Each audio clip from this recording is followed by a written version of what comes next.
We'll give it a few seconds, and I've got my laptop over here.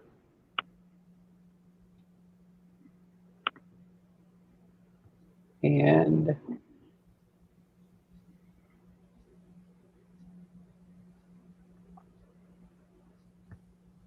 come on. Yep. Well, it looks like we're live. Welcome, everybody, to our first virtual training. This is definitely new territory for all of us. Be nice, as we're all guinea pigs. You're guinea pigs on your end because we don't get to hear you vocally, but we get to see you. And it looks like, man, this is great. We've got a lot of good mornings. Y'all are greeting each other. That's excellent. We're guinea pigs because we've never done it this way before. So thanks for putting up with us. We might have some glitches along the way. Truth be told, this will be our first time in the software that we're using. And so we're all going to be presenting, and some of us will go away and some of us will come back. We've got Stephanie Fox, who's going to be backstage and helping to answer questions. If you see some answers that are from me, it might be from Stephanie, it might be from Wayne or Katie, because we're all using my account.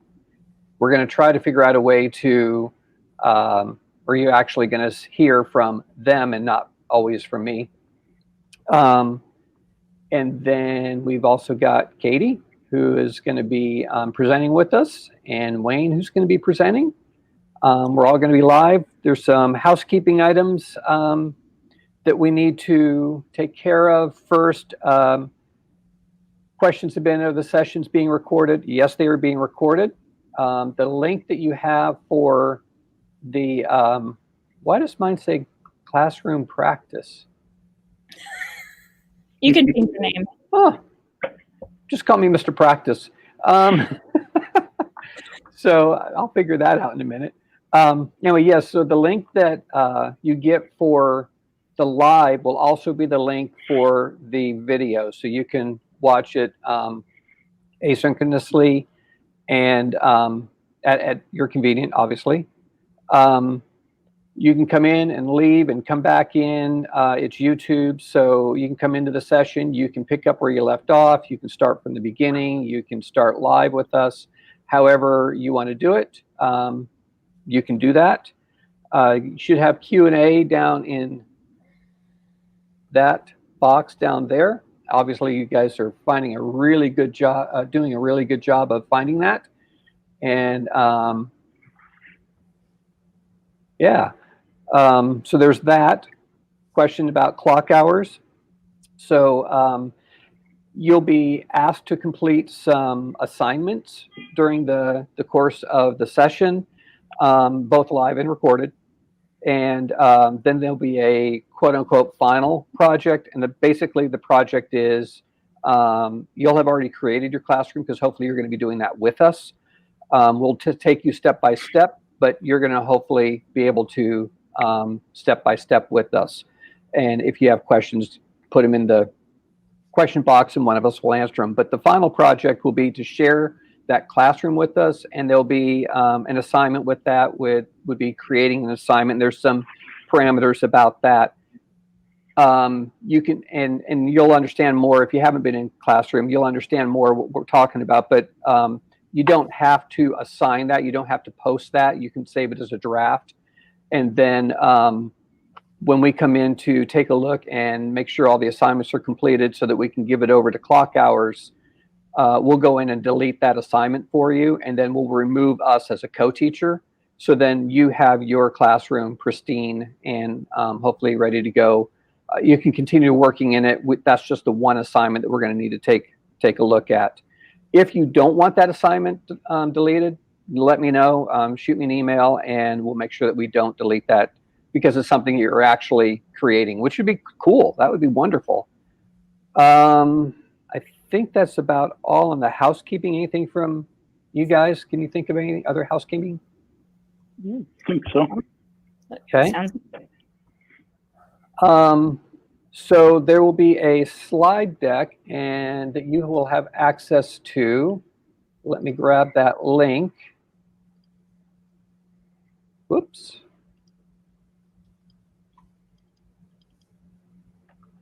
I'm going to grab that link and I'll post it in here.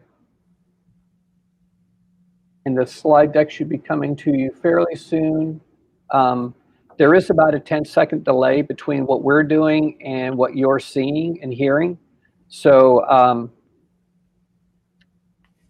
oh, thank you. Wonderful.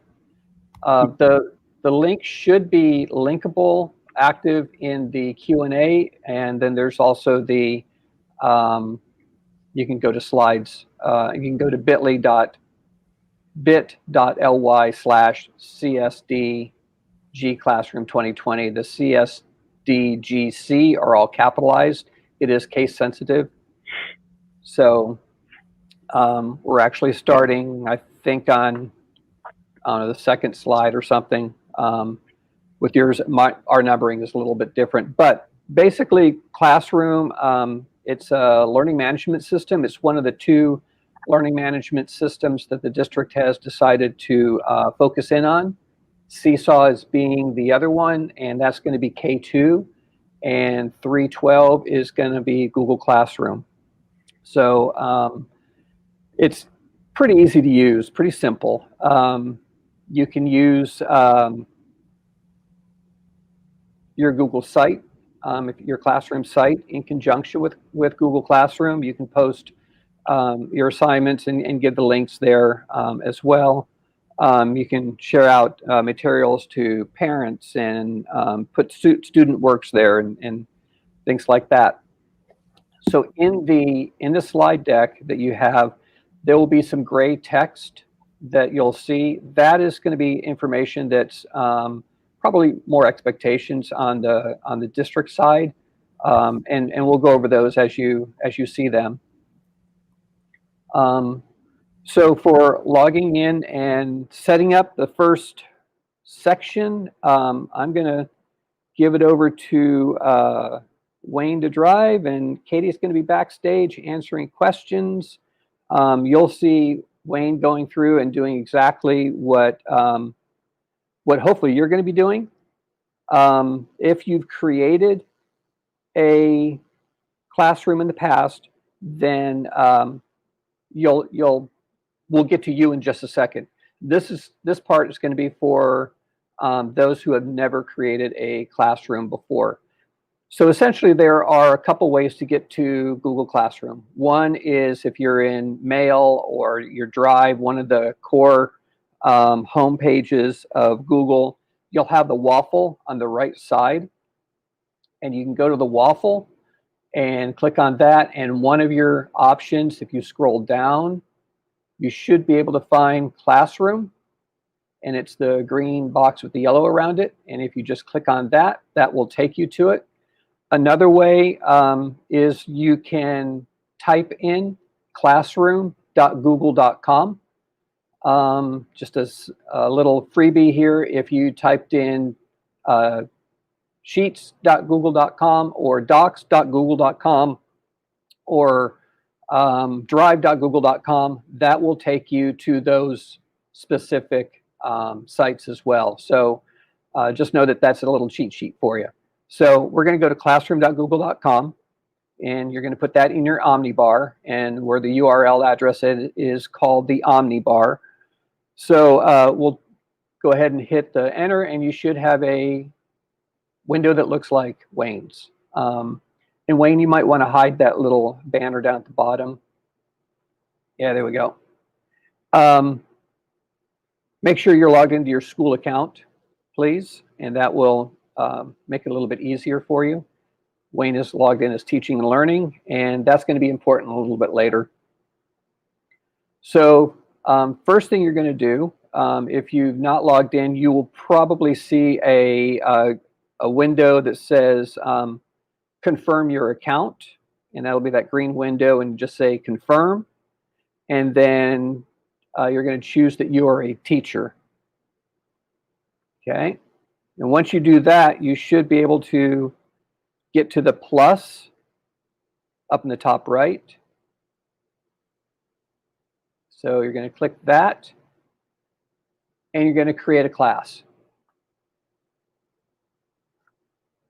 Eventually, you're going to go and join a class that we create, and you're going to be a student, but you're going to join that class. So we're going to keep that blank for a second, because you're those that have created it, you're going to be at that page. If you've already created a classroom in the past, you can either open up an old classroom that you've already used to practice with, or if you go to the plus, you're gonna you can create a class also, and you will still get this window. So we want to make sure that we get to this window so that you can start naming it. If you've already created a class, you'll see a cog at the top right. We can't demonstrate that right now, but you'll see a cog at the top right, and you're going to choose settings. And then when you click settings, you should get to a window that looks very similar to this. It'll have the create class or the class name in there. So it doesn't look like we have, if we, so we're good there. So class name, here's a suggestion. Courses, probably for ease of this year especially, the course name in the school year is probably going to be a really good naming convention. So like 4th grade 2021 or Spanish 2020, Spanish 1 2021. And Katie, Wayne, Stephanie, you guys can chip in here. Is it better to, for like the elementary, is it better to create a classroom for each subject, or just the one subject? Or the same thing for the middle school, you're probably going to want to create one for each subject. Is that correct? I would say, yeah. I know teaching 4th grade, I would have one general classroom for all of my class. And that would be the same kids that I shared with another teacher. But that was for 4th grade. I could see older grades creating individual classes for each class. So I guess it depends. Okay, good. Section, if you want to, if it's applicable, you could fill that in. It could be that you're doing Spanish 1A this time. It could be, and then for next one, you create another one for 1B, or whatever you're going to want to do. The subject is optional, and the room number is optional. Your naming convention, like I say, is probably going to want to be your course and then 2021, and it's easy to find also a little bit later on in the year or in the years to come. So once you do that, click on create, and your classroom should be created in a moment. It does take just a minute to create because it's trying to link everything that you have to the classroom. You can just click out the X or say got it to the window if you receive that window. But everyone should be, hopefully at this point, in their Google Classroom. So first thing we're going to take a look at is there is a class. We're going to go ahead and go to the, oh boy, did I scoot ahead. We're going to go to the cog up at the top right and choose settings again if you haven't already done this, or no, you're already in there. So let's scroll down. So you're going to click the cog, and then we're going to scroll down. You know what? I think I've gone off script here. So let me, let's go back out of that. I'm sorry, everyone. We're, like I say, we're practicing this too. Okay, so we'll go over the headings. So at the top, you've got stream, you've got classwork, you've got people, and you've got grades. And stream and classwork are pretty much where you're gonna live. And we'll start setting those up. So now let's go. Now let's go to the cog and go in, because that's where we get our class code and all of that. Yep. And now let's go down to general. That's what I was looking for. So in your class code, our recommendation is if you have a 1 or an L, the letter L, I would recommend to click the caret and reset, because a lot of times it's very difficult to distinguish between the L and the 1, especially for the younger kids. So, you can reset it as many times as you want. If you're in here and you send part of your class this code, you decide I don't like that code anymore, and you reset the code and you send a new code, those that were already in your classroom will remain in your classroom. They won't be removed because it's a different code. So you can change the code, but your students will still be there. In the stream, we would recommend that students can only comment, or only teachers can post a comment. If you put students can post and comment, you're opening up a whole world for the kids to have fun. Unfortunately, sometimes being a little bit more of a bully, but those are the two. So if the students can only comment, then that's all they can do. If you decide that only teachers can post, and then they're only going to see things from you, they cannot even respond. So, and I'll have a chart for that a little bit in your slide deck. Under the classwork on the stream, the recommendation is hide notifications. If you don't hide notifications, you'll probably be inundated with emails. And we already have enough emails going on that we don't need more. So hide the recommendations.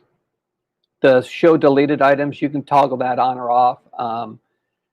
It would show what items have been that you've deleted, or you don't. If you deleted them, you probably don't need to see them, and so it doesn't take up as much real estate and it looks cleaner for you. Just know that if you deleted something, you can always turn that on and then undelete it. So that is where you would do that.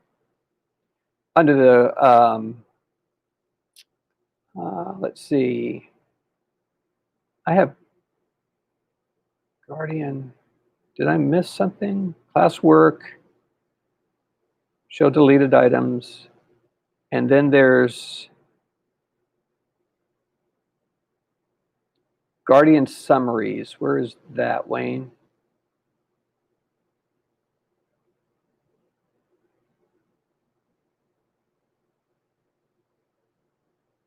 Is that still under general?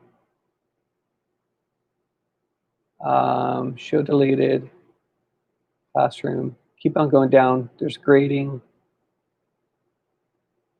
Grade categories, don't need that yet. Keep going. That's it, huh? Okay, go ahead and save that, Wayne. Let's see what happens. Because under the general should also be the meat. Let's go back to the cog.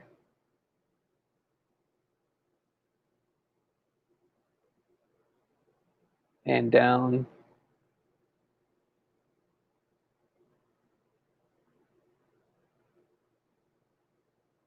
What am I missing here, guys? I think you need to go to the people section. So up at the top, click on people. And then, well, there's the... I'm not sure that you can do that because you don't have any students or parents in there yet.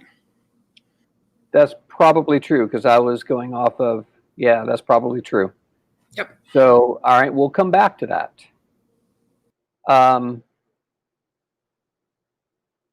Okay, so up in the top left is the hamburger. Oh, let's get out of that. Yep, top left, you got the hamburger. And this is where your global settings are.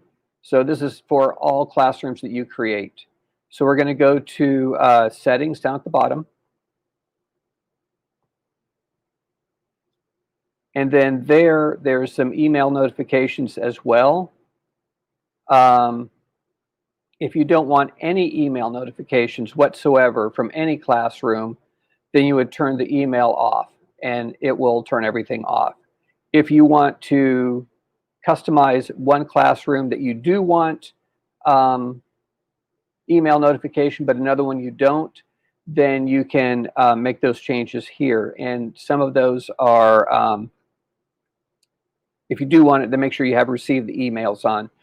There's a chart that tells you basically what all of these toggles will do. The comments on your post, someone can post a comment. Someone mentions you in the post, then you would get a notification on the comments that mention you. The private comments on work, a student sends you a private comment, you'll get a notification on that. That's probably one you're going to want on.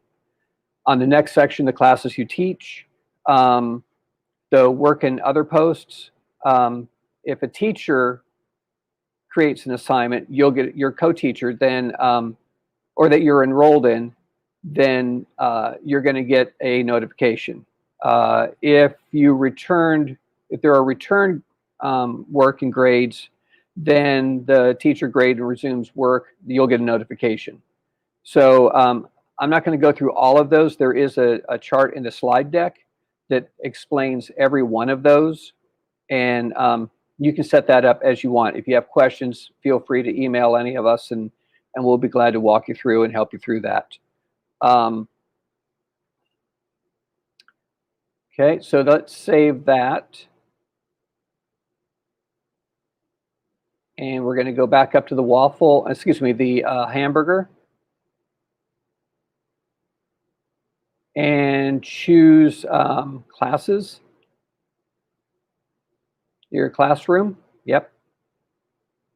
And you're back in your classroom. You can change your themes. In the bottom right of that big banner is select theme.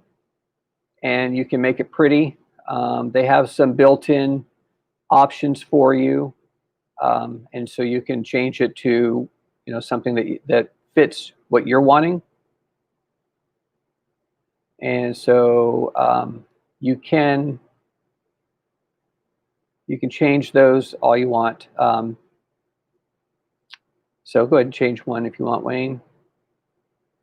And so he'll select one and then click the blue button, and that will change your background.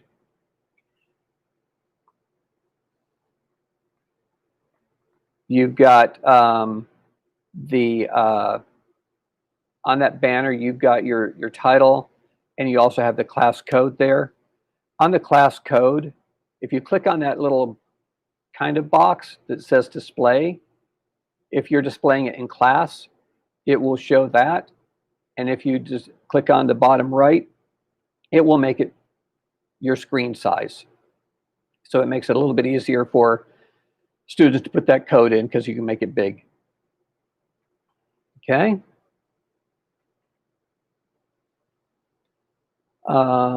Okay, so now we're going to move over to the People tab. And this is where you would add students or teachers. So Katie is now a student in here. And you can add students by a few ways. One, you can click on that little person to the top and you can enter each student. I would recommend not doing that, but you could do that.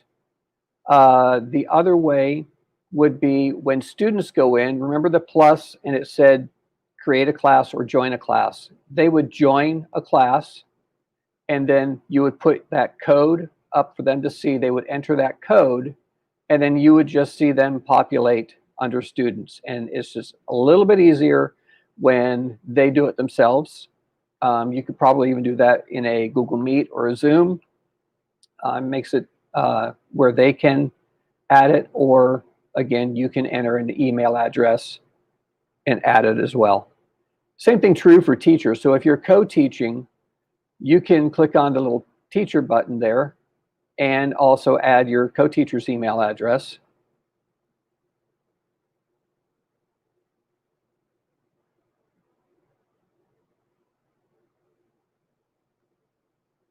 And then invite them.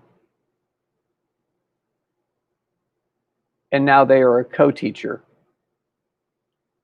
Co-teachers have the same capabilities as a teacher, except for they can't delete a class, but they can create assignments in there. They can delete their assignments, things like that. So they can do everything that you can do. They just can't delete the class or archive it.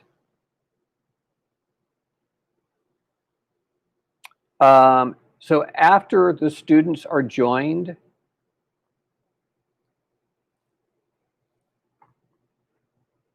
you'll notice that there is next to Katie, let's click on the hot dogs, Wayne, please. Okay, so we're missing something here that, let's go back to the gear again, the cog, and scroll down, please. We're missing a show deleted items grading.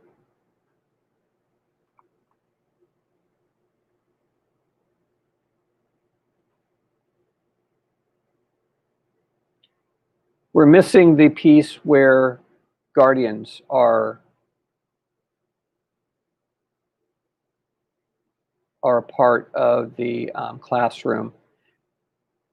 So Wayne, would you be able to share one of your classrooms that you've created so we can go into the invite guardians?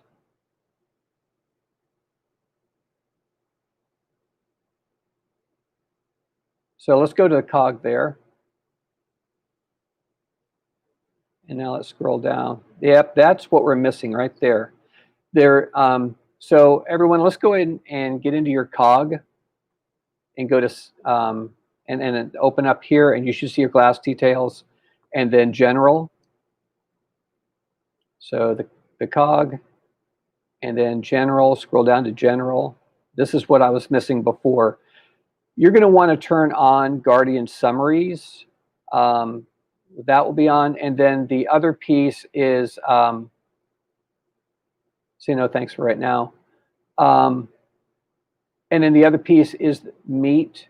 You're going to want to generate a Meet link there. I'm not sure why our other classroom doesn't have this, but you're going to want to generate that Meet link. And at this point, you're going to want to turn off the visible to students. This is where when you have a Google Meet scheduled, you can go in here, turn it on, and then it's available for students immediately. And they just click on the Meet link, and you have your Meet. And when everyone is gone, you go back in here and you turn it off. And there is no way that they can go into another Google Meet. Students do not have access to create meets. They do not have access to join meets that they're not seeing. So this is just a little bit of a better safety feature for you to turn on and turn off. But with the Guardian, you're going to want to turn that on. And then let's go ahead and click on Save.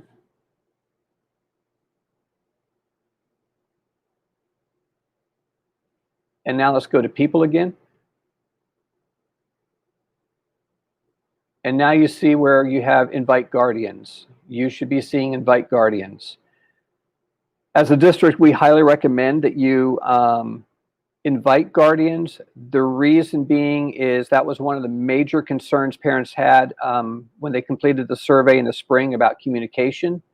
They didn't know when assignments were due. They didn't have expectations. You definitely did a good job of letting students know. Students didn't always do a good job of getting into classroom or responding back. That's on them. But the concern that the parents had was that they didn't really have a good grasp on what the expectations were and when assignments were due and what assignments there were, etc. So we're just encouraging that you keep them in the loop. Hey, Student. Robert, Oh yeah, go ahead. can I add one thing about the guardian summaries? Sure. It doesn't give them access the way a kid would see it. So it doesn't give them the ability to log in and see Google Classroom. It just emails them a summary of all of your posts once a week. And So I think yeah, so it's not like they're actually gonna see each day like what you posted in real time. It's not like the kid interface. It's just an email summary of what you posted. So just there is a big difference there between what they can see. So correct. Good point. Very good point. I think they have an option of 2 different ways of being notified, whether it's weekly or just when it's due or something like that. I think I haven't been in there as a guardian, but my understanding is there's a couple of ways that they can choose. They can choose to opt out or receive notifications, and I think there's a couple of different notifications. Yeah. But at least it's their choice, and you have invited everyone as a teacher. You've invited all the guardians. You've done your job. Now it's up to them to say yes. But good point. Yes, parents do not have, or guardians don't have access to the classroom like a student would or like you do. So they don't actually have a Google Classroom. They just get notifications. Very good point. So, Wayne, Katie, anything more before we go into the assignment?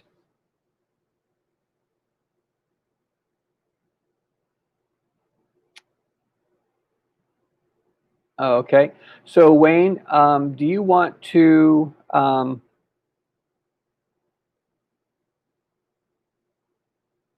so here's your assignment for everyone. You're going to want to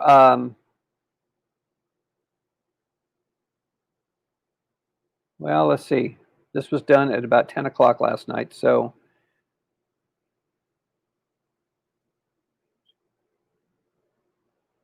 we don't have a Google Classroom that they can join. Yes, we do. So Wayne, can you put that code up? And participants, your job is to go into your main Google Classroom page. Wayne, you might want to drive that there. So go to the hamburgers on the top left and go to classes. And when you're with participants, you're going to click on the plus. And you will join a class. And Wayne's going to put the code up there that you're going to join. And you will be joining our Google Classroom practice class.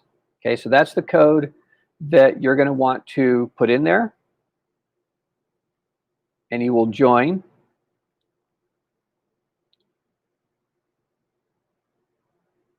Katie, could you, there's a Google Doc in the teaching and learning. Could you assign that, or as a, could you assign that to everyone and participants that you'll go into the doc and there's a question in there. And so you're just going to find an open cell on that Google Doc and answer the questions that are in there, and you're going to place your name in that document as well. And Katie is called assignment 1, I think.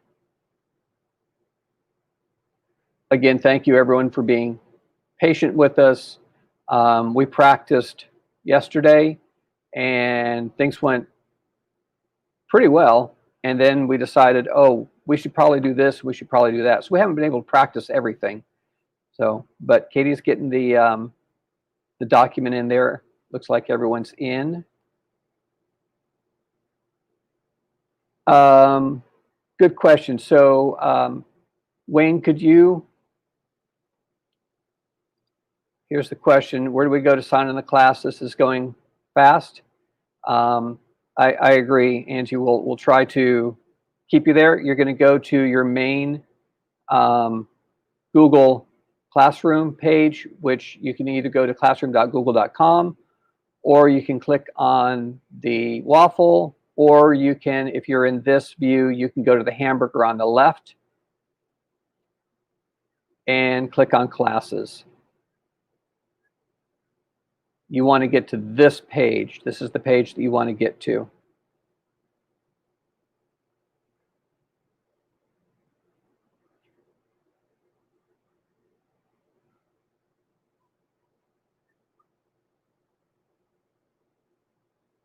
Okay. And then in the document, we're going to want to view the document. You want to view the document, Katie, and make sure we got people in.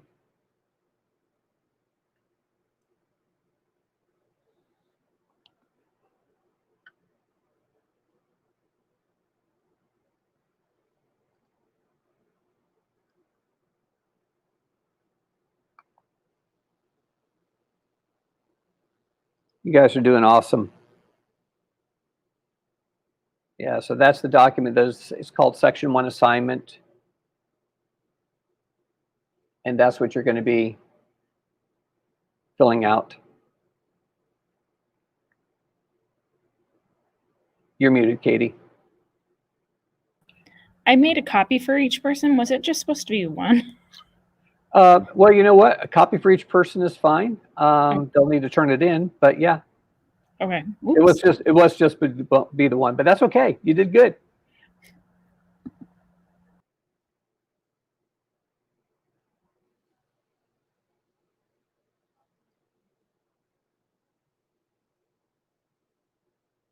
And you should. So Wayne, do you want to show them where they would go to pick up their assignment? So in the stream, you should see a post. And so if you click on that post,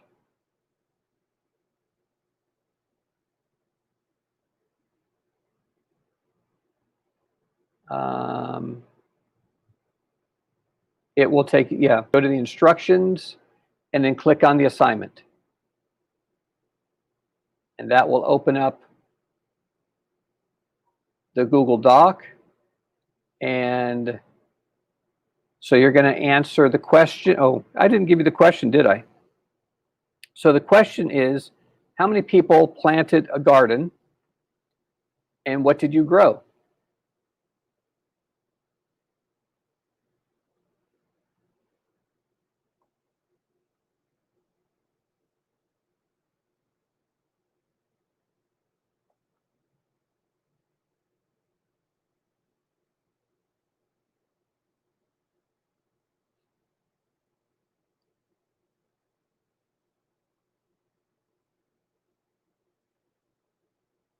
One of the things I need to learn is how we play music in the background so it's not dead air. So Wayne, so could you go back to, so they need to turn in their assignment. So there should be a button on the top of the document that says turn in. And you're going to want to click on turn in. And then that will be turned in. And at this point, I will turn it over to Wayne, who's going to be presenting the second section. So he's going to get you through navigation. If you don't have time to finish the assignment, that's okay. You can do it at the end. And we'll have time for Q&A, and you'll be able to, if you have some questions, then we'll work through that.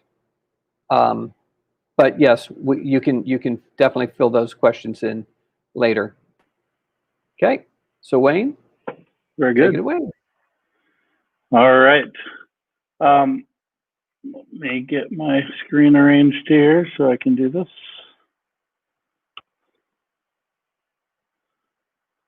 Sorry, one moment.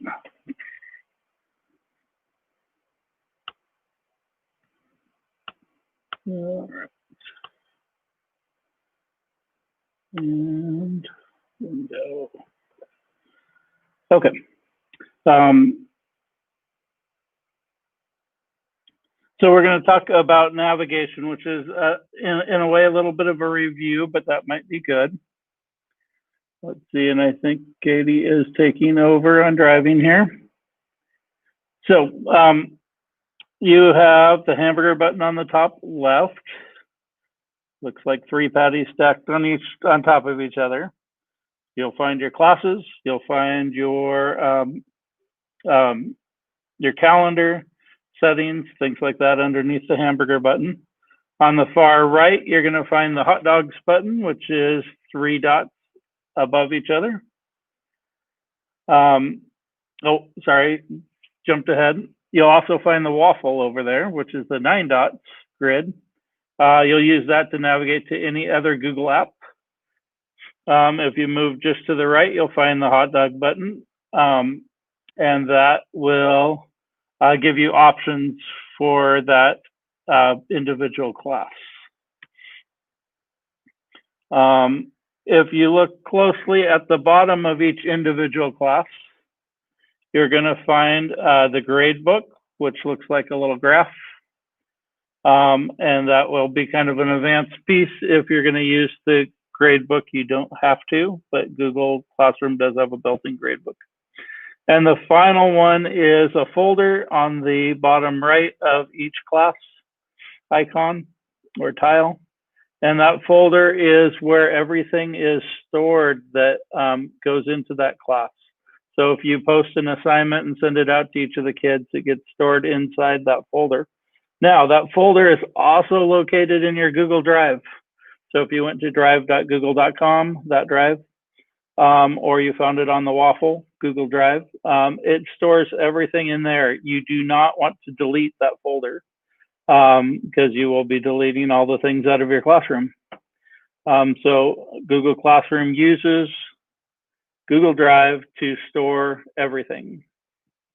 So you can find things in that folder, but for the most part, you'll want to leave that folder alone inside your Google Drive. You are safe to access it here, though, through Google Classroom, because it's not going to let you throw things away. All right. Okay, we're going to go over to the hamburger button. We're going to click on the hamburger button on the top left. You're going to see a list of classes that you are teaching. You're going to see a calendar, and that will list all the assignments that you've given and their due dates. You will find a to-do or a review section, and that is for you to look through assignments.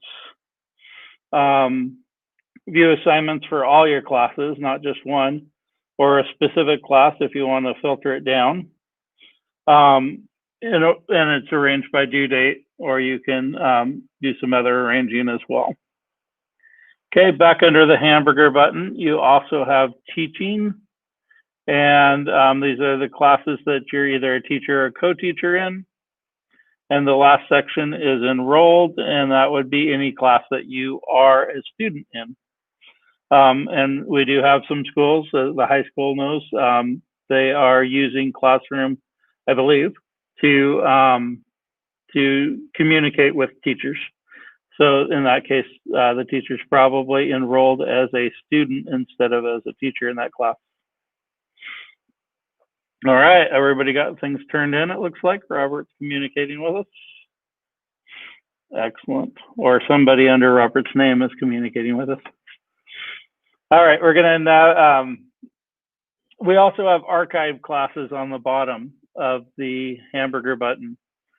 If you go down to the archive classes, those are any class that you no longer need access to. It doesn't throw it away because you might want to pull an assignment out of there. You might want to pull or review something, but it does archive it and get it out of your everyday life. Good. And then on the very bottom is the global settings.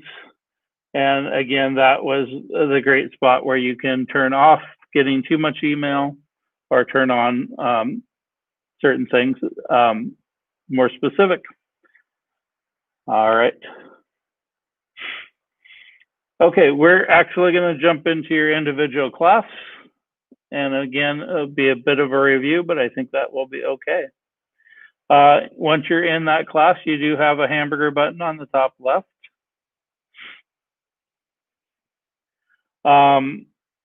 Again, you can navigate to another class if you're jumping around grading or looking for materials. You can get to the calendar, you can get to your home page that shows all the class tiles of all the classes you have. Okay, if we moved slightly to the right, we're going to find our four main topics. Our first one's stream. This is where you post announcements. It also posts in when you have an assignment. The kids often, or at least some of the kids, will get stuck on the stream section. I like the classwork section because I can organize it, but I do have kids that constantly just look at the stream because the last thing you posted goes to the top. Okay, if we move one to the right, we do have our classwork section.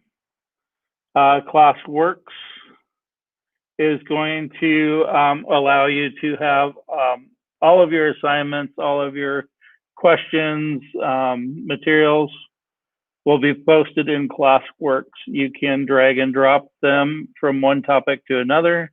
You can rearrange them if they come in out of order.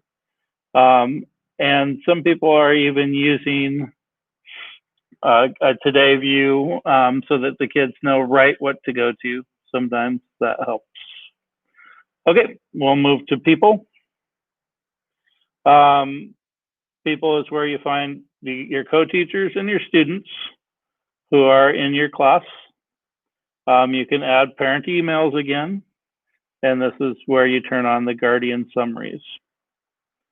Okay, move one more to the right, and we have grades.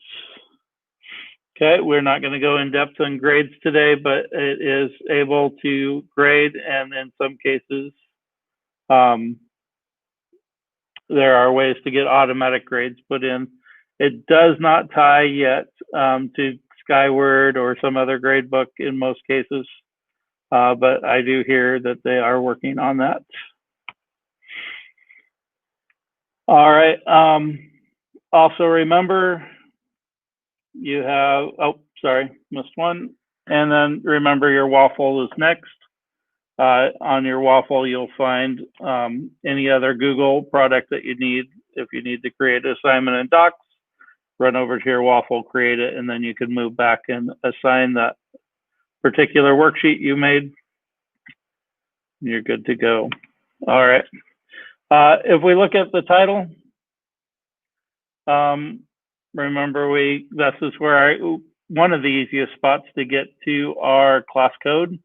I tend to have kids enter their class code because I don't want to go through and find each one of them.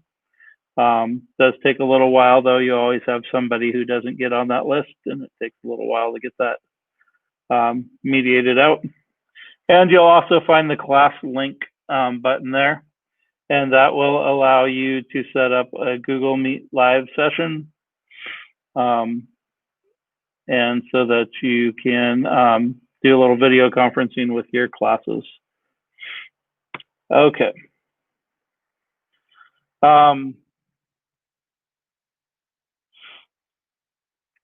Let's see, upcoming and to do. If you look on the left side, you should see the upcoming to-do list.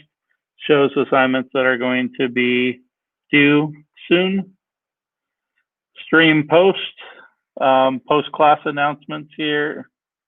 Don't post class announcements, or don't post class assignments or work, use classwork for that. All right. Reuse post.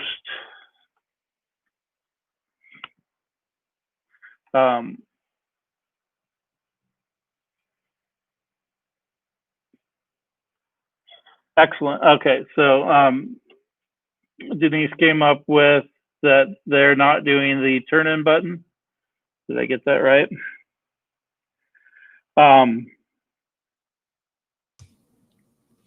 Well, Wayne, I think the question is about when you would use announcements versus assignments.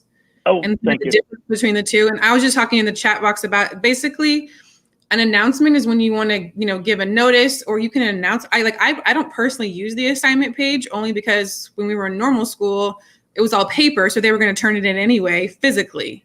So if you want them to turn something in digitally, then you would want to use the assignment thing. If you just want to say, hey, go to IXL and do this lesson, I would use the announcement one because you're going to go to IXL to check their score anyway. So it's one less step. So there's different ways to navigate that, but The assignment page is if you want them to really physically turn something in digitally through Google Classroom. The announcement is for everything else, kind of in that area. If that makes sense. Excellent. Yes.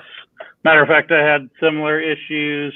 If kids did work and they didn't hit the turn in, then parents got very concerned that work wasn't done. So by using, if it's something that's not going to be required turned in, then using the announcement section is great. Hey, so what I also did in my classroom, and here's an example of it. If I gave them an assignment, it needed to be turned in.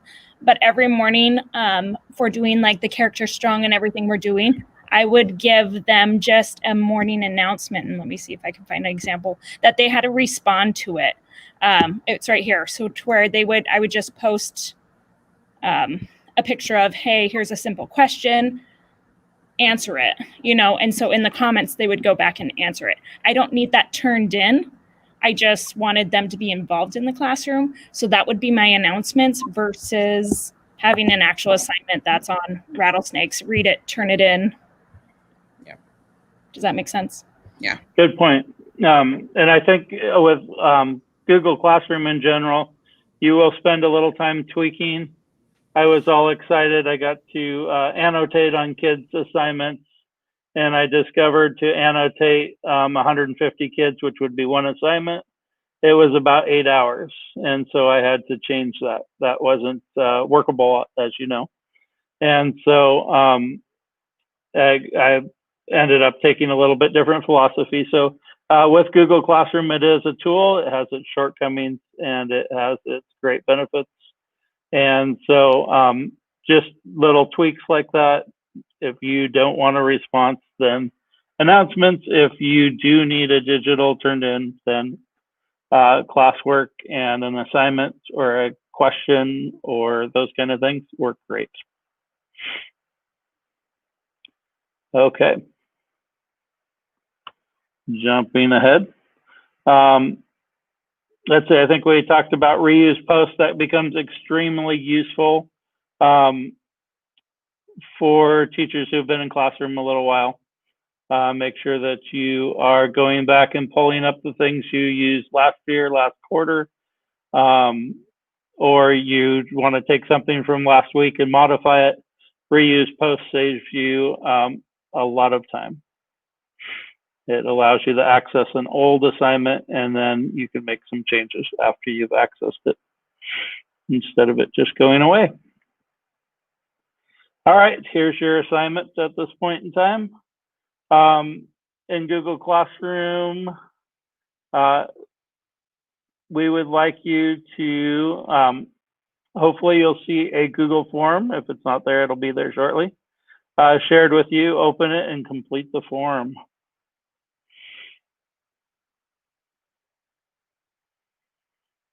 Excellent. And then in just a minute or two, Katie will take over talking about classwork and assignments.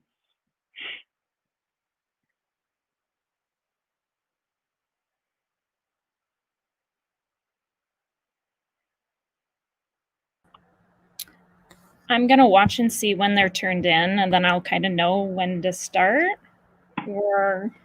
Excellent.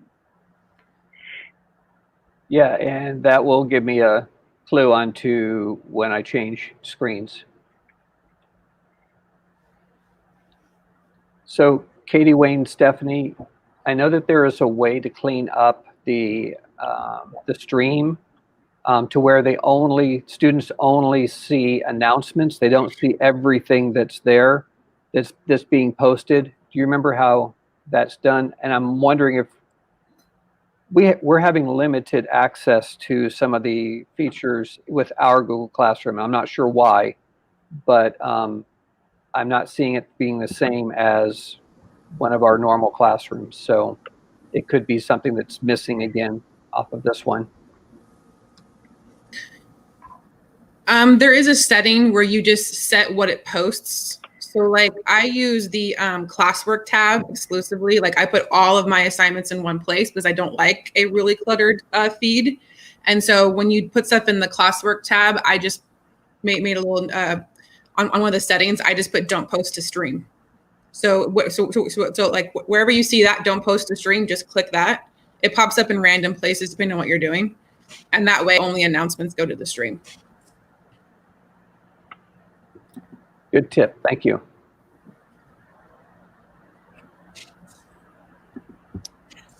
So do we look good to start?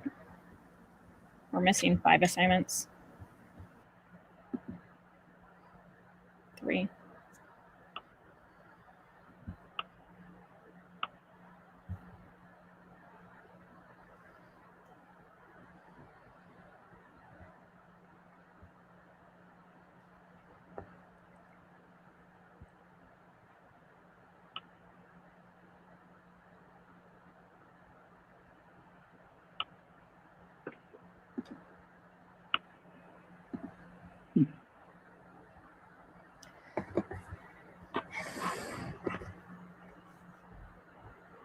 So classworks and assignments. Again, I've been using Google Classroom for, I don't know, 5 or 6 years now in my classroom. There's all kinds of things that you can do with it. You at the top are going to be familiar if you want to, again, post just an announcement or if you want to post classwork. If you get into classwork, there's going to be a create button. That create button is going to allow you to create an assignment, quizzes, questions, materials for the classroom, or topics. You can also start a Google Meet for your classroom. So the Meet button's on there to make it convenient. Again, if you want to start a class meetup for everybody, and also your Google Calendar. Google did a nice job of adding these buttons in many places to make it convenient for you guys. The Google Class Drive folder is also under the tab on the top, so you can find that, where you can automatically organize your classes and assignments in there. It is recommended to create topics to organize your classwork, and this is why, and it's going to look different for every class and grade level, but I teach 4th grade, so I teach science and Washington State history and reading and writing and grammar and all of those different things. So for my students to find an assignment, if I add the topics and add, hey, here's science, Washington State history, they can kind of scroll down if they know they're missing a Washington State history assignment and find it easier. So I would recommend you use topics to help students kind of find their work to make sure that it gets done. You can also do it by the day or the week on what's due. Some teachers, like I said, create a today topic at the top, and that's the day assignments, and then they'll have finished ones down at the bottom where they'll add it to it. So you can reorganize them however you want throughout there.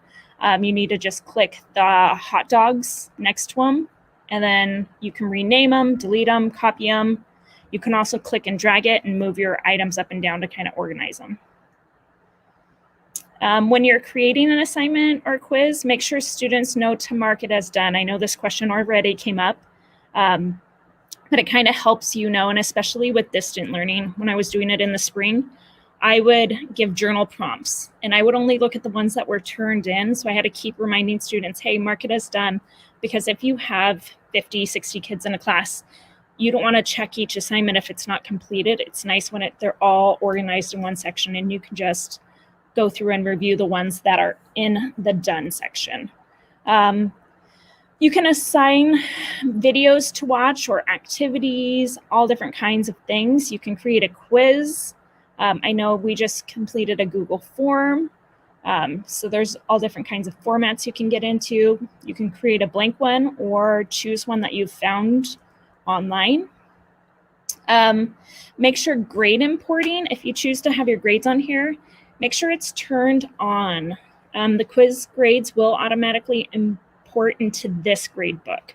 It's not hooked up to Skyward yet. And then if you are going to attach a quiz on there, you can't attach a video with it. They have to be 2 separate assignments.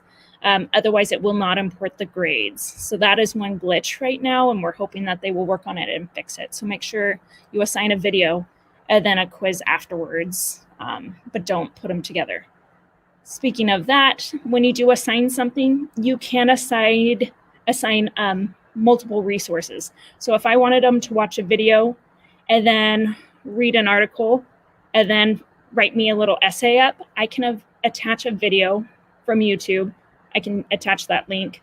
I can attach a PDF document that I want them to read, and then also assign them a Google document with the directions that say what they need to do. So that's all under that as well. You can ask a question. You can ask a short answer or multiple choice question on here. After you post a question, you can track the students who've actually responded to it on the stream page. On all these assignments, you can also draft something. If you haven't finished it and you just want to kind of prep it, you can just draft it and save it until later.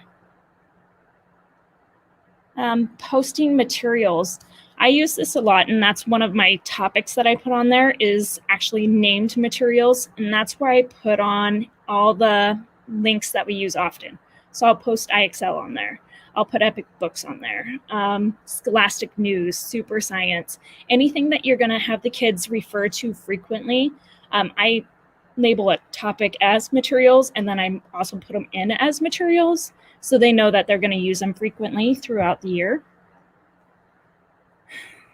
And we talked about reusing posts. Reusing posts is amazing because, again, you like certain assignments that went well. You can grab them from previous years and add them into a new class. On top of that, if you're teaching multiple classes and you want to assign an assignment, you can also assign it to multiple classes at the same time. To create an assignment,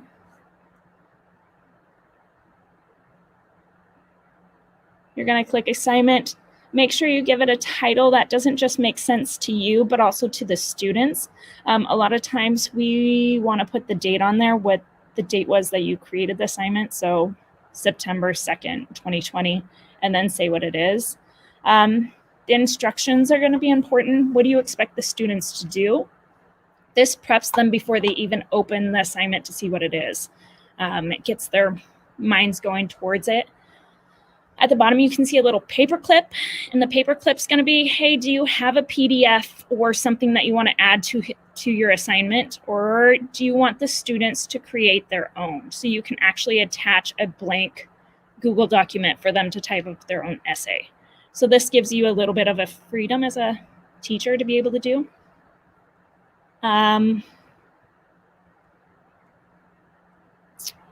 You can add files or multiple files as long as you don't want it to be graded. And then we talked about this earlier when I attached that first assignment. I made a copy for everybody. That means each person gets their own assignment. If you click that they can view the file, all they can do is look at it. And if you click that they can edit the file, all 50 of your kids or 25 or however many kids are all working on that one document, which can get pretty messy. So make sure you're purposeful in deciding, do you want students to view it where they can't do anything with it? Do you want them to each have a copy with their name on it? Or do you want all of them to work on one document?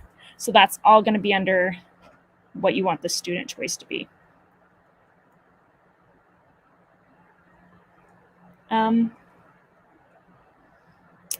You can also select again, how many classes you want to assign to. So if you're teaching 3 classes of English and you want to assign the same assignment, you can go through and select which classes. So there's going to be an option and a check box to see what classes you want to assign to it. So that way you're not doing 3 times the work on each class. You can use the student drop-down menu on the right to assign differentiated assignments that will only be for certain students. So I know ReadWorks. Yeah. So on ReadWorks, they have different levels of reading passages, all on the same reading, but some are simpler for students that are still trying to grasp it. So you can take some of those simpler readings and assign it to just a few students and assign different readings for everybody else. And the students won't know that they got a different passage, but it'll be individualized to them. So you can also choose special assignments for kids. Points, and I know later on, Robert's going to hold a more in-depth classroom training. If you choose to use the gradebook, it will allow you to mark how many points each assignment's worth.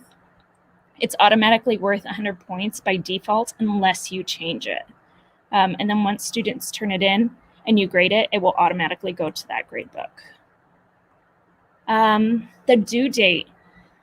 I, a lot of times, didn't set due dates in my classroom because I didn't need to. But if you wanted, like, all your work, you put it on a Monday and you want it due by Friday, you can actually set the due date on your assignment for the kids to kind of know when things are due. That's the other thing. If you don't set a due date on the upcoming events on the stream, they won't see it. So some students won't think that they have anything to work on when they actually do have work that's not turned in. So be careful with that. Putting it under a topic, if it's a science topic, great, put it under science or whatever topic you have it labeled as. You cannot put it under multiple topics, so you're going to have to make your best choice. Even if it's a reading piece about whales, you're going to have to decide, well, is it a reading grade or is it a science grade? You just need to know work is marked missing or turned in late as soon as the due date and time comes, but students still can turn in the work. It will just be notified as being late. Wayne, do you want to show them where you click to assign to more than one class? So like if I had an English assignment and I had 3 English classes, I would select which ones.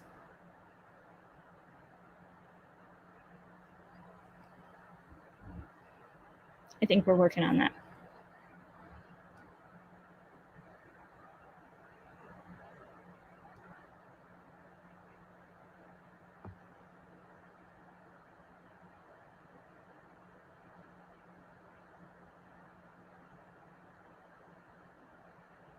Let's say you're creating an assignment.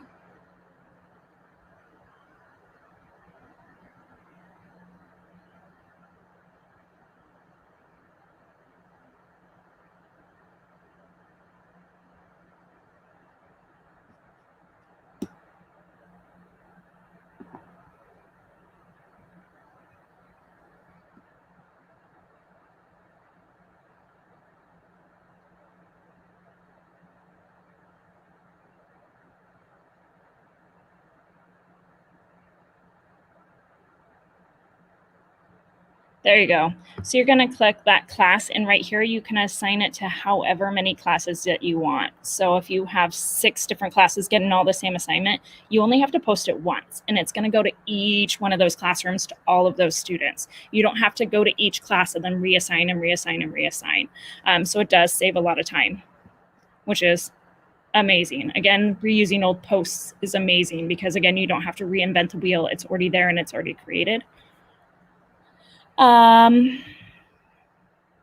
There is rubrics on here. You can create a rubric, reuse, share, view, grade rubrics for individual assignments. You can give feedback with scored or unscored rubrics. If a rubric is scored, students see their scores when you return their assignments. Again, you have a choice under any.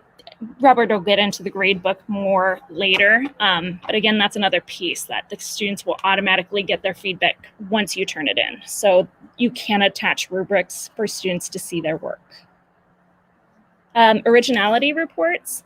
See, again, plagiarism is a big thing. And I know when I was doing my college classes, they made you check your originality reports. Again, how much of your work is original to you? They actually have one where you can see how much of their document is authentic versus grabbing it from different websites and just throwing it together. So that's an important piece as well, especially to kind of teach kids how to correctly write. When you're finished, you're going to look for the sign button and then you can assign it now. You can schedule it, or you can save the draft if you're not finished and you need to find a assignment or quiz that you want to attach later. You can save the draft and work on it later. The cool piece with scheduling, I know that when we were in the spring, I was scheduling my week of assignments on Monday. So I knew that at 8:30 in the morning on Tuesday, this assignment was going to post. And so I could get a lot of my work done then. So that way I was free to more answer questions and meet with students. And I wasn't so worried about, oh, did I post this on time? So that scheduling is huge and kind of a time saver for you. So you can almost do it on the weekend and be ready for the rest of your teaching during the week. So the student view is going to be a little bit different. Big question, student sample account versus Google Classroom creation by a teacher. Student sample will not have Hello ID. Am I talking about this right, Robert? I know that we want to get a sample account for a couple for each building. So that way teachers, when they assign work, they can also look at it and see what the students are seeing. So that way you can help them with questions and seeing if your links work and everything else. Yeah, so I have a question for everyone who's participating a little bit later about that. But yes, we are looking at possibly doing that. Okay. If you're like me, I just add my daughter and then get into her account and look at it. But the student view is going to be pretty similar. You can still see the assignments. They just won't see who's turned it in or hasn't turned it in on the student view, but it's very similar. Robert will be getting us information out about those sample students, which would be awesome if you could get them. Student stream will look just like ours besides the done and undone. Classwork, their classwork tab will look similar as well. It will say view your work at the top where they can see their assignments and the grades if you choose to give them grades. Students' assignments. Students open an assignment and see the instruction and any linked work below the title and teacher name. Class comments are then below that. Point values are in the middle. The work is on the right side. They can also send private comments to you about their work or if they have questions, which is very helpful because then you can respond to them. Again, the importance of the turn-in button. They will have turn-in buttons next to their work. And even if they open a Google document, there will be a turn-in button on their Google document if it's linked to Google Classroom. That piece is cool because then they don't have to go back into Google Classroom to turn in an assignment. So again, I would just be vigilant about at the beginning of the year, really hitting, hey, make sure you turn in your assignments when you're done with them. And we talked about making a copy for each kid. So on your assignments, do you want them all on one document or do you want individual documents? If you don't add any work, so let's say you give them a question, they can open their own Google document on their own and just create a Google Doc or a Google Slides to answer your work or your assignment. So you've got to be decisive on what you want. Do you want to provide it for them or do you want them to create it on their own? I know at the younger grades, I did a lot of the creating because if you put instructions on your assignment and then by the time they get to their assignment, they forgot what the directions were. So I knew I needed to create a Google document and add the directions in there. Hey, after you read this article on whales, I want you to respond on whatever the question or assignment was. It's hard for them to sometimes flip back and forth from Google Classroom in their document. So I would again put, for the younger grades, the instructions on there. And for the older ones, you want to start that way with a ready-made template, and then you want to train them because your life gets easier if you can just say, make this. Yeah, I believe it.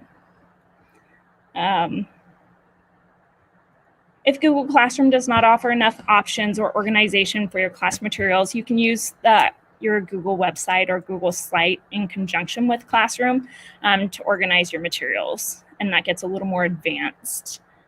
Be sure to link your Google Classroom assignments from your teacher website. There's also going to be more information about that as well. So now it looks like we're getting to a new assignment in the Google Classroom training classroom that we had you sign in as a student. You will see a Google form shared with you. I guess it's time to open it up and complete it.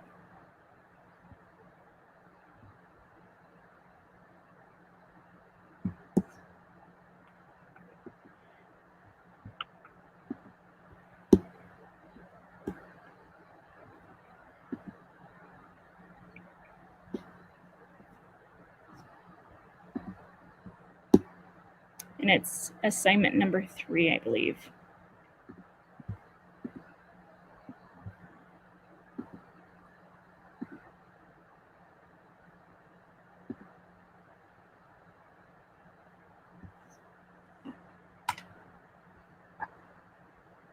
And like Katie has said, there will be a couple more Google Classroom. We're going to dive deeper into Classroom. Some of it will be on the grading piece. Some of it will be more in depth on the rubrics, and we'll go through all of that. So, but that's going to be at a different time. We're still working on the rest of the schedules while we're seeing how many people are turning in. I'll just give you out there that we'll be coming up with, there will be just an overview video being sent out tomorrow. We've got a Seesaw training coming up. We've got Remind training. Those two are kind of held up until our secretaries and counselors are back in the building. They have to turn on the schedule feature. Especially for Remind. Seesaw, you can probably do some things. I don't think some people might be here for Seesaw too, but you can probably do some things in Seesaw, but for Remind, it's a whole lot easier if you have classes in your Remind account so that you can actually work in it. Stephanie and I are going to be working on that. We're just waiting on that button to be pushed in Skyward so that your classes are populated in the Remind app.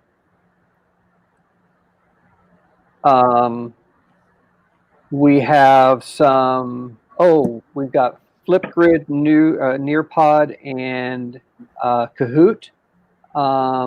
We're working on scheduling that as well. Those 3 are going to be on at the same time, trying to keep things to an hour so that, and I know we're a little bit over an hour, but we got started a little bit late. And again, this is our first time through this, so thank you for bearing with us as we're going through our growing pains.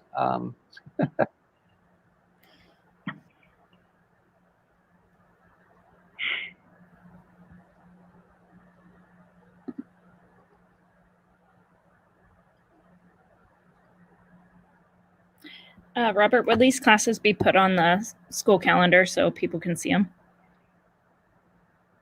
Good question. So yes, there is a professional development, staff development calendar. I will get that link to you. Let's see, and I will post it in the chat. And then yes, they will be posted on there as soon as they're scheduled. We'll post them, and I'll still send an email out to everybody. And I'm sorry if you get a lot of emails from me. I'm just trying to give you as much information to help you navigate through this, and with all the changes that are being made. So there's a good thing and a bad thing about Google. The good thing is it's fluid, and it's constantly upgrading and updating and changing. The bad thing is that it's fluid, and they're constantly updating and upgrading and changing. And we've seen it in a session. Wayne and I were at a conference, and we sat ready for the Google presentation, and the presenter started to show what they had thought that they were going to be ready for, and they had practiced it the night before. Google updated, and basically in the middle of that presentation, the update happened, and so their presentation was kind of sidetracked. So unfortunately, that's why I'm trying to get you up to date. How do we get clock hours for this? And if we can't make it during the live showing, but watch later. So good question, Denise. So the clock hours are going to be associated with the assignments. The assignments will be basically, we're going to take whatever we've just learned and we'll try to apply it as best we can. And then the final assignment, like in this one, will be you're going to share the classroom with us, and there's an assignment with that. And then once that's done, Tricia will go ahead and turn those in. You can watch this asynchronously. So, if you've got to leave now, you can always watch the rest of it later and do the final project later. We will be going in and unconnecting ourselves as co-teachers, and that will keep things so that we see as people asynchronously watch and they're joined to the classroom, we will be able to see that they're in there. So Denise, if you go in later on and it's completed, we'll just keep on going. If we see that there's like one or two things that are missing, I'll probably shoot you an email saying, hey, did you forget about this? Just so that we can, get you the best possible opportunity to get those clock hours. But good question, thank you.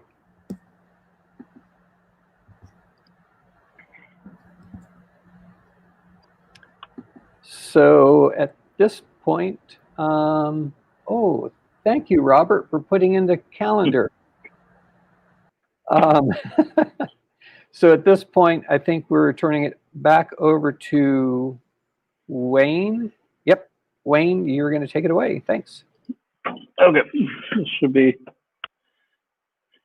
a couple of thoughts on communicating. These be kind of a quick idea, but remember that in our digital world, communication is crucial as we go into distance learning and hopefully soon blended learning environments. We want to remind you to be timely, be specific, and be actionable in your communication. The sooner you get that feedback back to the students, the more they can do with that and the more they're engaged. The more specific you are, the better they can improve. And make sure that your communication is something that they can run with, something that they can do to better their both their work and their understanding. And my computer is stuck. There we go. Ways to give feedback. Inside Google Classroom, you can leave private comments on an assignment and in a couple of different places. So use those private comments, and I know the students, there's certain students that are pretty good about using that too. Sometimes for lack of wanting to look something up themselves. Also remember that you can put a comment on any assignment. By highlighting something, there's a comment button, and you can add to it. If you add a plus with the student's email address, it will get emailed to them as well. And then think about adding links to articles and YouTube videos. I know in my class last year, that was part of their assignment, was that they had to find the YouTube video that had to do with the instruction that they were working on. So don't be afraid to use those options as well. They can be extremely helpful. Subbing in math class at the high school, lots of kids use YouTube videos to help their learning. That was kind of interesting to watch. Post announcements to the stream. We talked about that early on. They'll receive an email when that new announcement comes out. Communicate with students about their individual assignments, either via email or those private comments. while you're grading it. To email students or guardians, we're going to have you go to the People tab on your Google Classroom. Click the check mark next at the top under Students, and then click Action and Email. That would email all your students. You can also just select some students to email by either turning them off or turning it back on one at a time. And click Email All Guardians to place an email to your parents. Again, with our new learning, we're really encouraging you to get those parent emails in there. And then if you click the hot dog button on the right, you can email an individual student just from that hot dog more information button. Inviting guardians will allow them to get an email summary in the week. We talked about that. And they get some choice on how they want that to look. And then it will also include the missing work. I don't think we mentioned that. Upcoming work and class activities. Okay, if you click on a student's name to view you can view the student's work. The default view shows you all their assignments.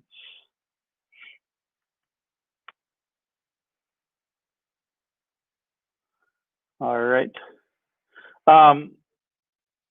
You can choose specifics by clicking on turned in or returned or missing when that's applicable. And that's a little bit about communicating. Again, using Google Classroom hopefully can cut down a little bit of our workload when it comes to communicating with parents, which is becoming increasingly more necessary in our current situation. And we are going to bring the whole panel in here and give you a little more information and also entertain questions. So with Google Classroom, one of the advantages of Google, again, is that if you have an iPad or tablet, Google Classroom is available on that. So, or on your phone, you can pretty much do everything that you can do on the computer. There are some limitations to it that I have found, but overall, the app definitely is a good, quick way. You forget to click on that assign button, and you're at home or you're in the grocery store, and so you can pull out the phone, move to it, and click on assign, and you don't have to worry about going back to school or going home, or so it's with you. Allows you to mark up the students, especially on like the iPad or the tablet. Works great with the Apple Pencil if you have an iPad, the Pro or the Pencil. But it does look a little bit different, like I say. But Katie has a good what she experienced with the app. Oh yeah, I put it on my phone, and it's really nice because then anytime a student responds to, let's say, my morning message or whichever, or if I posted a video, it almost comes like a text message, so it's an alert on my phone, and I can quickly check, oh, okay, what it is, make sure it's appropriate for those of us that are wondering what kids are going to post. That way you can kind of handle it right away. But I never used it for grading or anything else. Mine was just more, hey, did a student have a question that I can answer right away? Can I respond to them? Can I don't know, just the short pieces. Because I know, Wayne, you said that you tried to grade on there and it took forever. Yeah, and it depends on what your focus is and how important the assignment is. But it does create a PDF, and then you can mark up right on the PDF. The problem being is, even though it's silly, each PDF to load is 20, 30 seconds. and then you're scanning through, and pretty much soon, even if you're trying to go quickly, your 3 or 4 minutes of paper times 150 makes a very long assignment. So I had to rework it, and I didn't end up using the pencil for that, but I did still grade. I just was able to load multiple assignments at once using the computer, and I would type comments in. Excellent.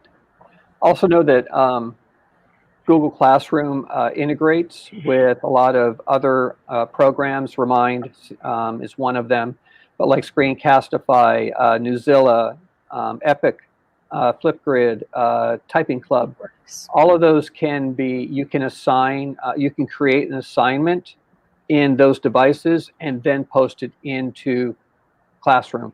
So, but you need to make sure that you are signed into Google in order for that to happen. So when you're asked to sign into Newzilla or whatever, you click on the sign in using Google, and that feature then becomes part of it because it is linking all of the Google options. We've got some good questions come in. We're going to go ahead and answer those in just a minute. The other integration piece is that some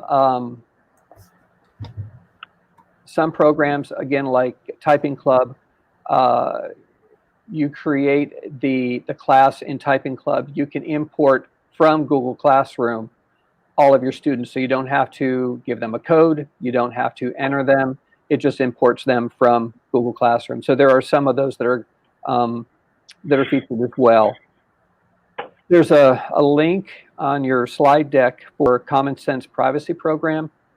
If you're thinking of using some tools, I would click that link and run that tool through Common Sense. It's an organization. They don't have any ties to anybody, so there's no money coming into their pocket from other sources, but they really care more about our kids' safety. There are some tools that I've looked at that their rating is 60% safe for kids, which is a fail or a warning from them. There are some that are 80, 90% safe, which they recommend then that you could use those. Some of the warnings are that if a student logs into a specific tool, that third-party vendors could capture that information, and now all of a sudden they get spam or whatever, which our filter blocks for our students, but it's still their information is being put out there. Some companies won't say whether they do or do not sell their information to third parties. That puts a ding on in Common Sense's notes that they don't trust them at that point. If they're not going to answer that question, they're not going to put that. They're not going to really recommend them. So that's just a good safety feature. There are some teacher resources in the slide deck as well. YouTube doesn't have a link because you just go to YouTube and do a search, and YouTube is wonderful. There's some student family resources. There's some student guides on the students, how they would navigate around. There's also a parents and guardian guide. There's another student one, step-by-step, it's coming, and I will link it there as well as post it on our professional development site. There is a feature, and it needs to be noted that it is a true feature. In Google Sites, in Classroom, down in the bottom left, there's a little question mark. And in like Google Docs, Sheets, or Slides, etc. Yeah, down in the bottom left, you click on that. There's one that says Report Issues or Request Feature. That's true for every tool. Again, it may not be in a question mark. It might be in under Tools, like in Google Docs. It's under Tools and Report or Request Feature. Go ahead and fill that out. You don't have to include a screenshot. If you want to see something, a feature added to whatever tool you want, They do read them. The more feedback that they get for a specific item, literally the higher it goes in their priority list, and that's what they work off of. And I've been told by more than one Google employee, they do read those almost hourly. So they are very vetted to make sure that they give education, our teachers, the best ability to do what they need to do. So that they are there for that. So at this point, we'll entertain questions. I know that there was one question that I wanted to highlight up here. Where was it? The archiving question was asked, how do we archive our old classes? So my question, Stephanie, Wayne, Katie, what's the difference between archiving and deleting them? Why would you archive one and not just delete it, just to get it out of there? I would say to be able to use your work from them or pull up. For me, I do student-led conferences and they have to create a slideshow. I will go back and pull previous slideshows to give as examples. So you have all that work so you can kind of base where your students are at. Where did you kind of mess up on your teaching? I don't know. For me, it was more of a teaching tool. Hey, what did I do well? What do I need to improve on for my instruction? That's why I keep all my classes in archive. It doesn't stop you from pulling work or anything, but. And I'm not sure if they give you an option anymore to delete, do they? I don't know. I'm looking. But at any rate, I have had an issue where I needed to go back in after a quarter was over and get information out of it. And I even have a little bit of problem with students deleting themselves out of a class and they still wanted to get that information, and sometimes it was harder to get to. But yeah, you can't delete them. It's just archive. But if you do archive a class and you need to bring it back, you can do that. You can move it back to the main page. See, there's Google updating again. Last time I was able to delete, which was I think last year, a year before, I was able to delete, but now they removed that. Good job. Another question was, anyone know if CMS kids, and I'm going to say for all kids, access their school emails? Kids have told me they can't. Yeah, they just have to sign in through their school account. So it has to be, last name, first initial, year they're graduating, at Chehalis schools with an S .org. But yeah, you can do it at home. They just have to sign in. We have had a recent glitch we just heard about, that if the kid was moving from one school to the next, the accounts will be fixed, but they're still working on that. Okay. I know one teacher said that Cheryl said that she has or teaches the kids how to actually do that at home. I do that as well. I think that helps a lot to just be like, hey, this is how you get in at home if you're going to use a different computer. But I think Stephanie said we're giving each kid their own Chromebook. That should help eliminate that problem. Yeah, I know at least for 6-12, we're going to be fully one-to-one. Mm-hmm. So I would safely assume that the majority of the first week of school will be around training and getting kids logged in. I know a lot of kids, especially kids with hyphenated names, multiple last names, have a lot of issues. New kids to the districts are going to have a lot of issues. So there'll be a lot of troubleshooting in the beginning, but I think having everybody have a school issued Chromebook will eliminate a lot of that login issue because it'll already be set up that way. So it's going to be 412. My understanding is 412. Okay. And Casey, they're actively working right now. So every student and every parent will be given a QR code, as well as the teacher. So if the student says, well, I don't have my QR code, well, the parent does. And they're either little index cards index cards or business card size. And I think teachers are getting business card. I think that's what Casey said. But all they got to do on their Chromebooks is hold up their QR code. They don't have to worry about their login and password because it will read the QR code. I know we've pushed for grades 3 on up to be able to log in and kind of get away from the QR codes, but this has kind of forced us to go back to that, which is fine. Again, there's no reason why a student cannot log in using the Chromebook from school, and they should be able to log in on their personal devices at home as long as they use their school login, their email. So something new that's coming down. And I believe we're losing generic passwords for Yes. 3, 4, 5. For from 312, there are no more generic passwords. Well, there weren't for actually. I think it's K5. There won't be any generic passwords, but definitely the one-on-ones for student safety. As an example, one of Stephanie's parents, middle school parent, they could, if we had the same passwords like what we've done in the past with the elementaries, they could log into an elementary student's account, or their students could log into their account and mess it up. And so for security purposes, it has to be that elementaries that are going one-to-one will have unique login or unique passwords, thus the QR code. I will say the only login issue I had in the spring was with Zoom.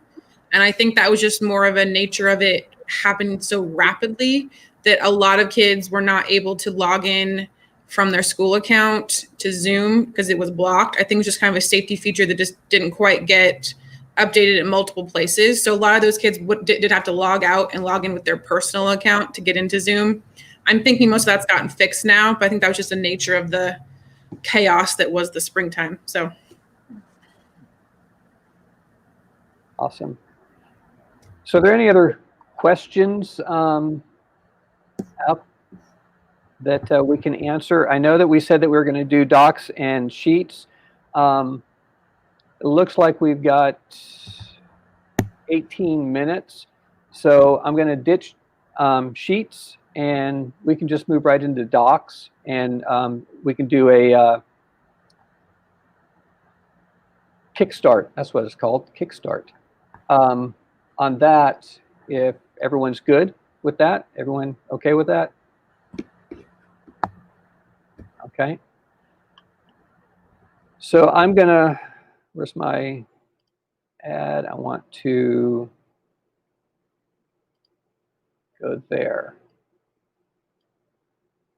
Okay, and Katie, you're gonna have to remind me again how offline, how I show my slide deck and still get to see the video, because I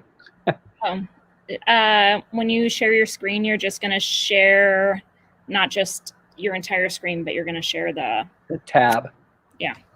Okay, let me get, that's right. So I'm going to move out of there.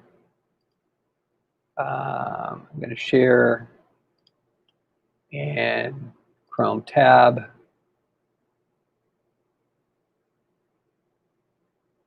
Google Docs. Google Docs. There we go.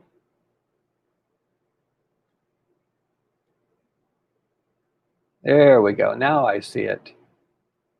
Okay. So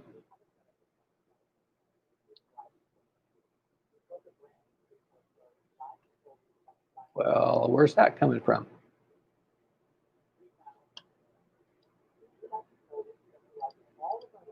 Oh.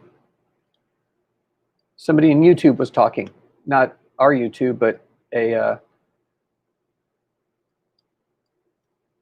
one that was on the website already. So anyway, so what we're going to do is get through the Kickstart, and basically what we want to do is cover what docs can do. It's going to be very basic on what we're going over. Many of you have already been in docs, but some of you haven't. Basically, we'll do a level up later on, but the cool thing about docs is, your documents are wherever you go. It's It's the Google. So it's on your phone, it's wherever you, as long as you log in with your account, and you have to make sure that you're logged into your school account, and then you can get there. Everyone can work in the document at the same time. Changes are automatically saved. So things like that. So what I want to do is go into, stop that, and I'm going to go actually, Wayne, do you want to go into actually go into a Google Doc, create a Google Doc? If you could drive while we're going over this.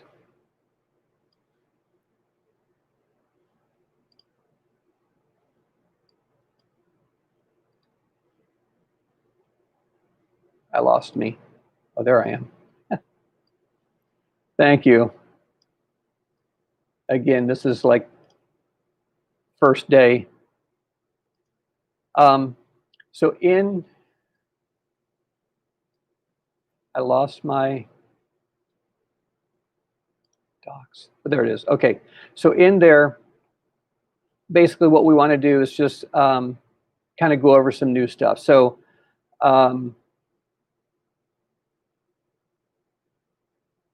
there's 3 ways to get into Docs. There's 2 ways that we talked about before for the others. One is docs.google.com. One is the waffle. And then a new way, and this is quick and easy, and this is again true for most of the other docs, is docs.new. If you type in docs.new, then it just creates a new document for you. So you don't have to go into your waffle. You don't have to go find a place to get into your docs, excuse me, to create it. Docs.new, sheets.new, slides.new. It will create that document for you quickly. The first thing I would do, I always try to do, is change the title. It's a little bit easier to know where things are if you don't have tons of untitled documents. So change the title to, we're going to call this Ben Franklin. And I need to make this a little bit bigger here. Here we go. And if you notice, it automatically saved. Let's go to the sharing piece.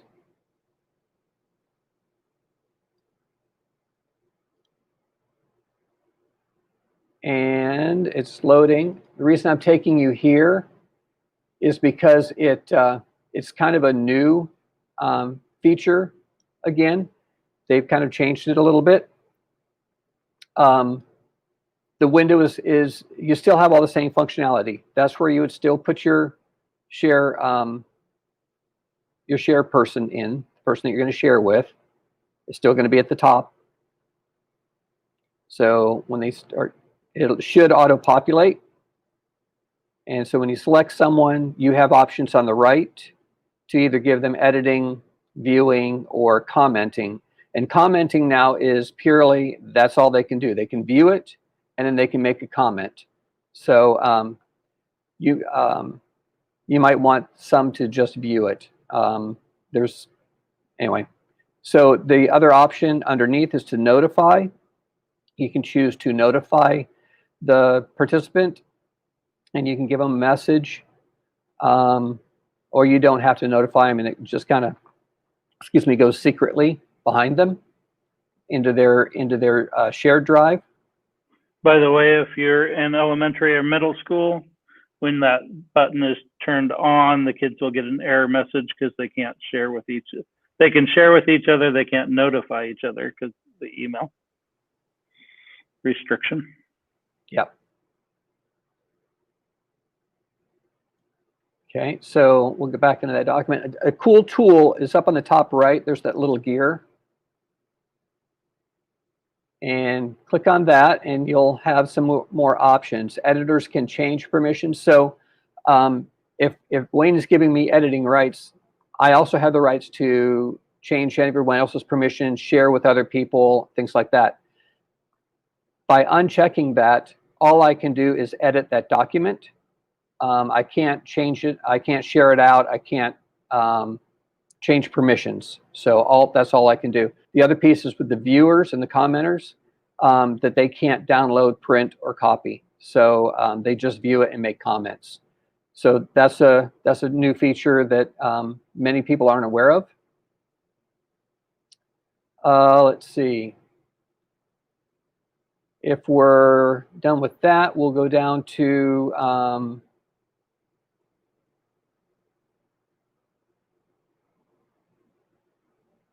go ahead. Yeah, we'll go ahead and back into the share again. There should be a underneath. There it is, the get link. So if you're going to share that link with somebody, you can copy that link to the right. Yep. And then you can put that link in a Google Classroom and an announcement. You can post it on a tweet, or whatever you want to do with that.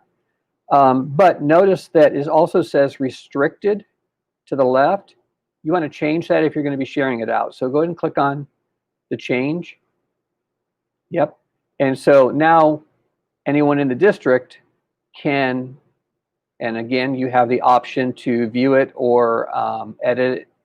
And so that kind of still keeps it private within the district. To anybody with the link, it becomes public. And so literally you can send it out to family and friends. Again, you can change from viewer to commenter to editor.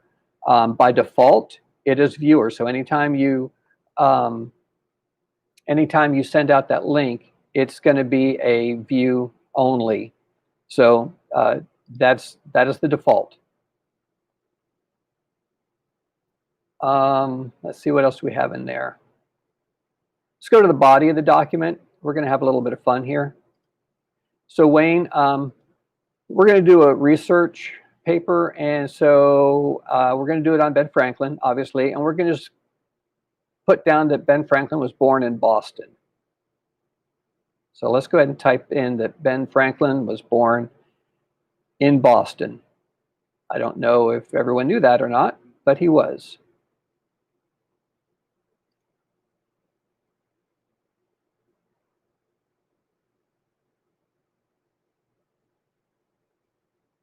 Okay, now we're going to go down to another cool tool. And down in the bottom right is a little bit of star that is the Explore tool. You may need to move your, or hide that. There you go. Yeah, the little Explore, if you hover over it, it says Explore. Click on that Explore button. This is a tool that I think a lot of our students aren't aware of. So if you notice, it automatically gives you, because we're starting with a topic sentence, that it gives you about Boston and Ben Franklin. So it gives you some topics there. It gives you a couple of images, and I'm going to call this the level 1 information, level 1 search. But we're going to level it up some, so we're going to go to level 2. And so let's go ahead in that little search tab at the top where it says search. Go ahead and type in Benjamin Franklin. And then let's look at the results, see if they've changed.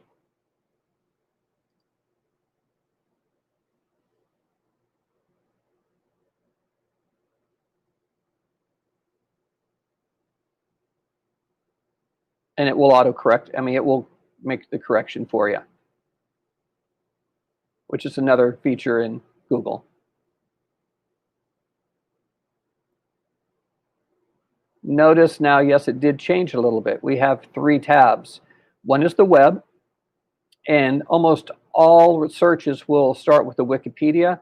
Great place to start your research, because that'll give you more resources, but it'll also give you more results as you scroll down. There's biography, there's the ushistory.org, and a whole bunch of other options that you can go to. Next to it, next to the web, are images. And that's going to give you images, and we'll come back to images in a minute.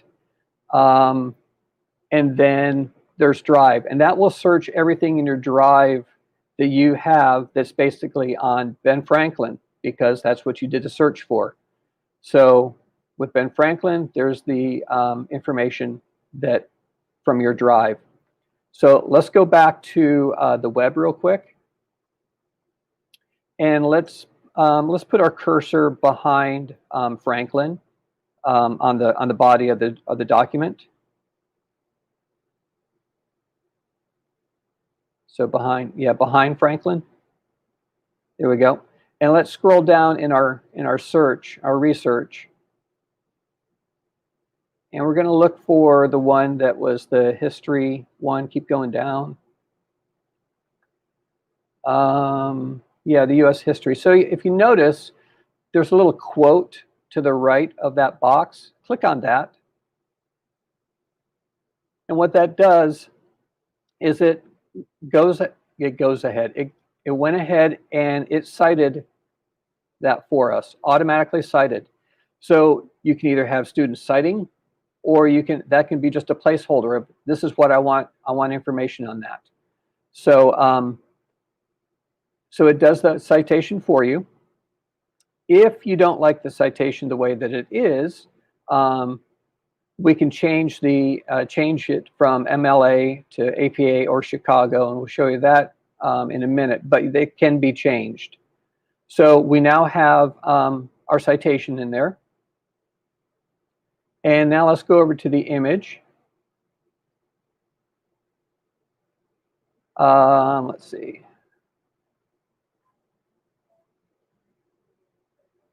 Actually, you know what? Let's go back to the web. I'm going to take a little bit of a rabbit trail here. So your students are doing research, and you're in fourth grade, and you're doing your research on farm animals. And so we're going to go ahead and remove Ben Franklin. And one of the farm animals that we want to do a search for are chicks. Now, chicks can have a double meaning. So you ready to try this, Wayne? Go ahead and give it a try. Let's go ahead and hit return. Let's see what happens. Now let's go over to images. People, cover your eyes because you're going to see, oh, fuzzy animals. Keep going down. Fuzzy animals. Oh, all we see are fuzzy animals. The reason I like Explore so much, and Wayne, I think you've had some experiences, I won't call them good, of some searches. This filters out a lot of the questionable.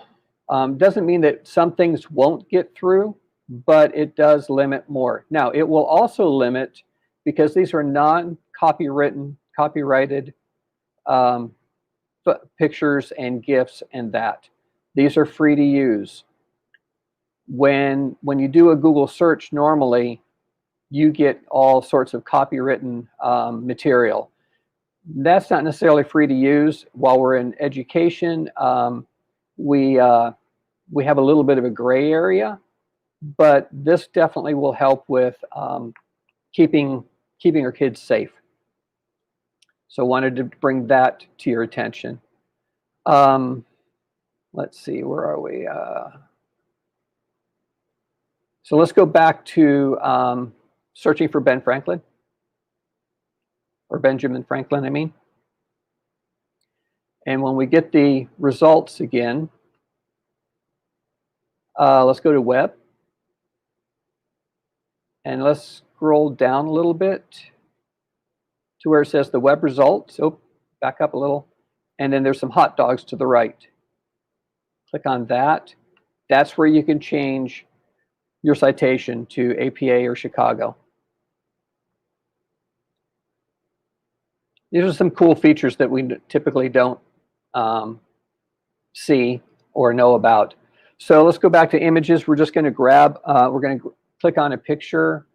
There's two ways to put a picture in. One is, you see the plus in the top right. You can click on that, and voila, your picture will appear.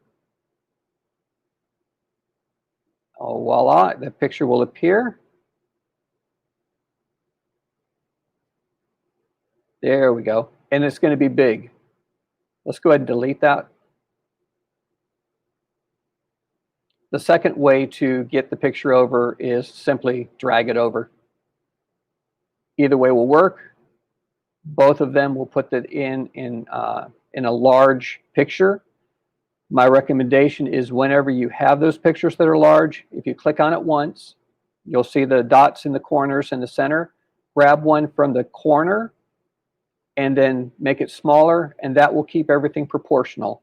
If you want Franklin to lose weight a little bit, then you grab them from one of the sides or the top, and they lose weight. That's not really what we want our kids doing. We want them to go ahead and grab from the corner and make it where it's a little bit, everything is proportional. So in there, you notice there we go. You notice underneath there's 3 icons. There's one icon that is for, what's the one to the left? Inline. The one to the center is wrap text, and then the one to the right is break text. Inline, you can move it up and down.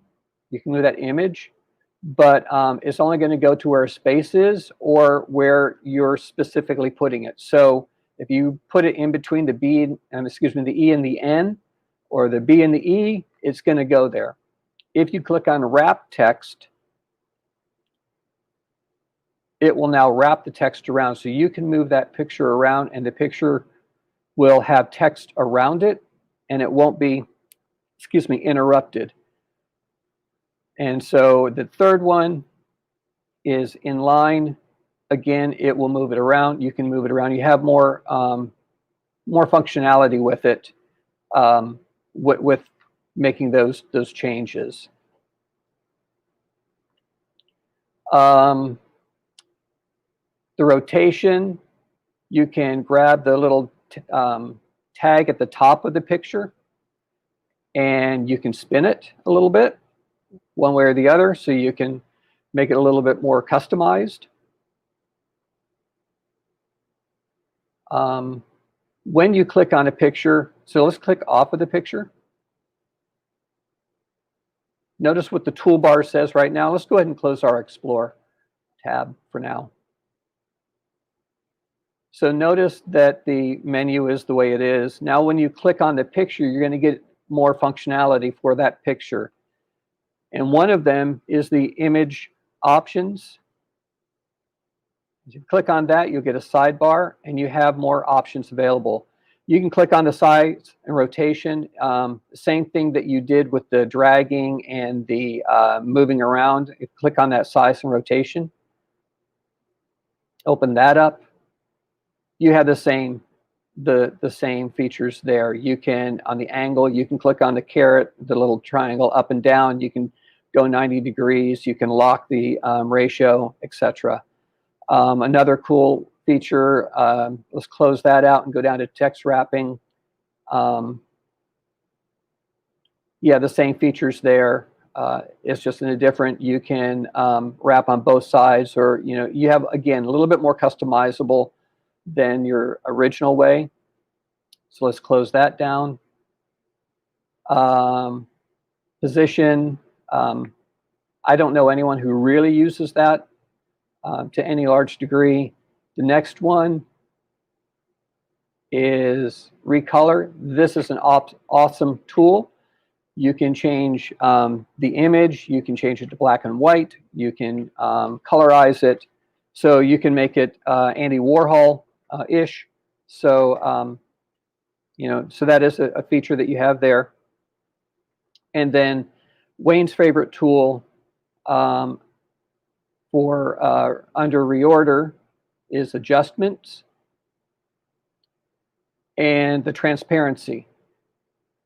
And you can make that image still there, but more transparent. So you could put a text box over the top of it. In this case, what Wayne likes doing is he likes using that both in slides and in docs. You can take that image and put it as a background, and then you can type over the top of it. You still have the image of Ben Franklin in the background, but you also have text available. Okay. those are some really cool tools. Last few tools, if you go up to tools, Wayne, there is voice typing. And this is great when students have a hard time typing. So you can click on to speak, and as they speak, it will type it out for you. I think, Wayne, you're going to have to speak it out.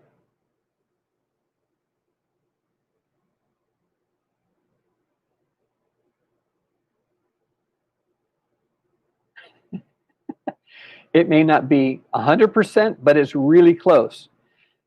So one of the cool, let's go ahead and turn that off. So one of the cool things is right up above the microphone is English. You can click on the little diamond there, triangle, and change it to whatever language you like. I think there's over 100 languages in there. So as you speak, it will come into a different language, whatever language you choose. So that's a tool that most people aren't aware of. There's also a translate tool. So if you go up to tools again,